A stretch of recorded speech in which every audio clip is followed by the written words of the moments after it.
I just let my followers draft a team for me, and this time it was for a fantasy football dynasty startup draft. Here's what happened.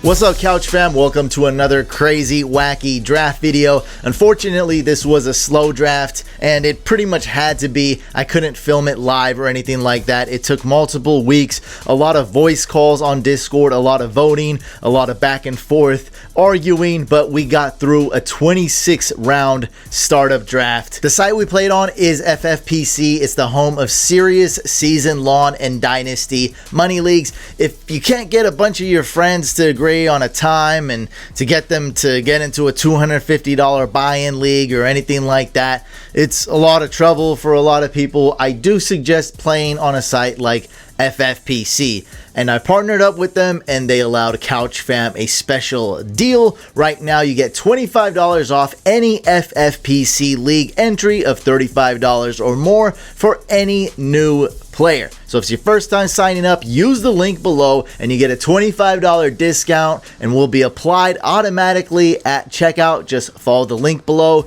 in the description, get 25 bucks off. Let's go on to the rest of the video. I learned a lot of things throughout the process. I also had a say in the team. I was just another voter or someone else in the Discord amongst my top followers, helping make every decision. Now more than ever, you want to start off by reading all the rules and settings. There's so many different types of leagues, and this league here is quite the mouthful. This is a Triflex, Superflex, Tight End Premium, Best Ball Dynasty Startup. There is a lot you need to know. You start one quarterback, two running backs, two wide receivers, two flex, one Superflex, and one tight end. Now, because it is tight end premium, a top 10 tight end will likely be in your flex spot. It matters a lot. You get 1.5 points per reception for your tight end position. Even though there was a lot of debating, we finally decided on a strategy, and that was to be competitive in 2023, but more realistically in 2024. So we didn't care about this year. The year I'm recording this is 2022. So what we wanted to do was trade away some of our assets, go young, and collect some 2023 rookie draft picks. We have 24 players on our squad. Some of the guys we have are Trey Lance, Kyle Pitts, Zach Wilson, Rashod Bateman, Pat Freiermuth, some really good young players, and we have 18 draft picks next year. Now on this site, it is a rookie and free agency draft next year. So a lot of free agents get mixed up in the rookies, and it's a 10-round draft for 2023. So instead of 10 picks, we have 18 picks in 2023. That includes 4 first-round picks and 3 second-round picks. We wanted to punt this year, and I'm not saying this strategy is something you need to do or I highly recommend, but this is a legit strategy. You want to consider this strategy of not drafting really any running backs and looking forward for the future and drafting a ton of rookies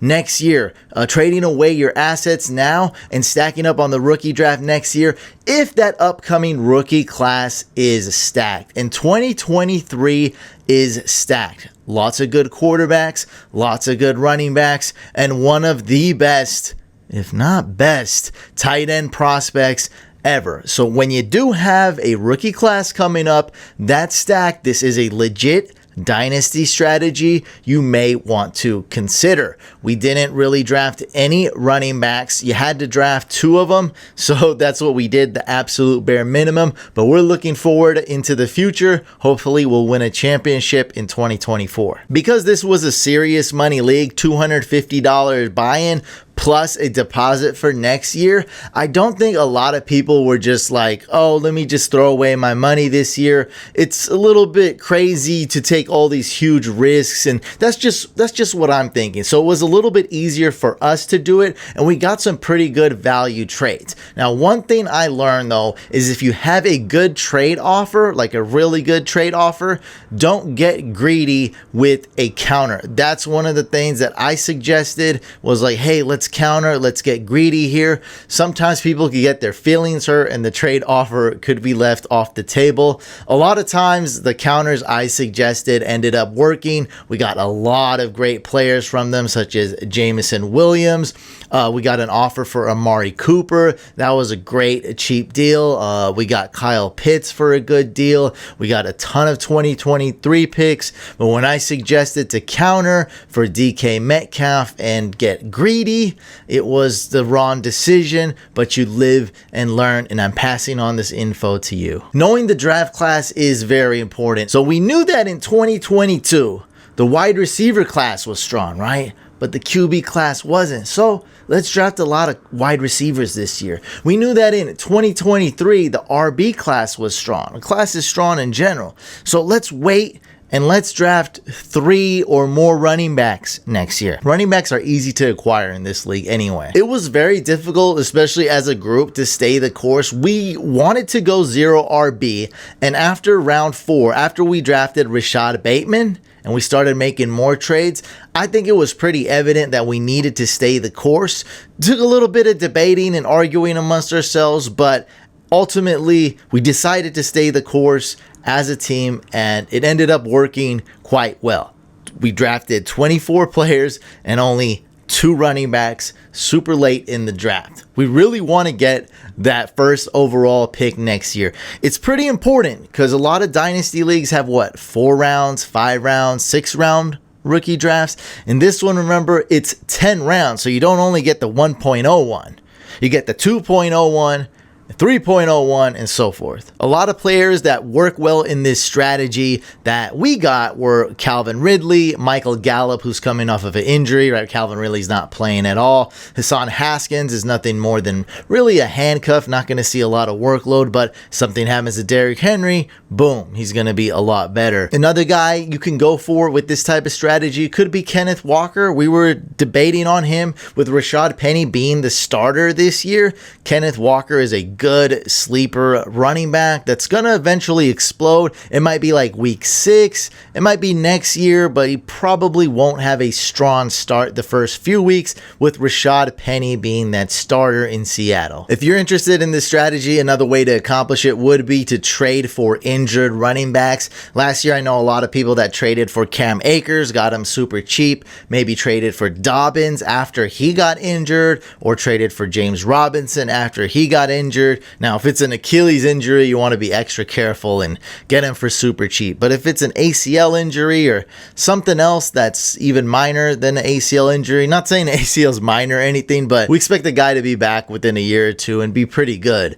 And that's why you can get these guys for cheap. They'll get you 0 points. It'll help you tank this year, and you'll still have a good player. So it's one technique that you might want to do if you're trying to tank this year, play for the future. Trade for those injured running backs after they get hurt. And no matter what strategy you choose, once you choose it, once it becomes evident, you don't have to choose a strategy from like the very second the Dynasty League starts. You might be able to have an idea what you're going to do and lock it in, maybe like we did in round 4 or round 2 or something like that. But once you decide your strategy, I'm a win now team, I'm a win later team, right? I'm going to not draft any running backs. Once you decide on that strategy, stay the course, lock it in. The worst thing you want to do is end up like one of those mid teams, right? The Seattle Seahawks didn't want to end up being a mid team, win 8 or 9 games. Washington seems to always be a mid team. You don't want to be in the middle. You either want to win now or win later. When you can't decide what strategy to do, you're going to get the 7th overall pick. You're going to get the 5th overall pick. You're never going to win. You're never going to finish top 3. It's a terrible place to be in Dynasty, and terrible place to be pretty much in any sport, NFL, NBA, in real life. You want to win big or lose big and get that top draft pick. Our plans for the future for this team.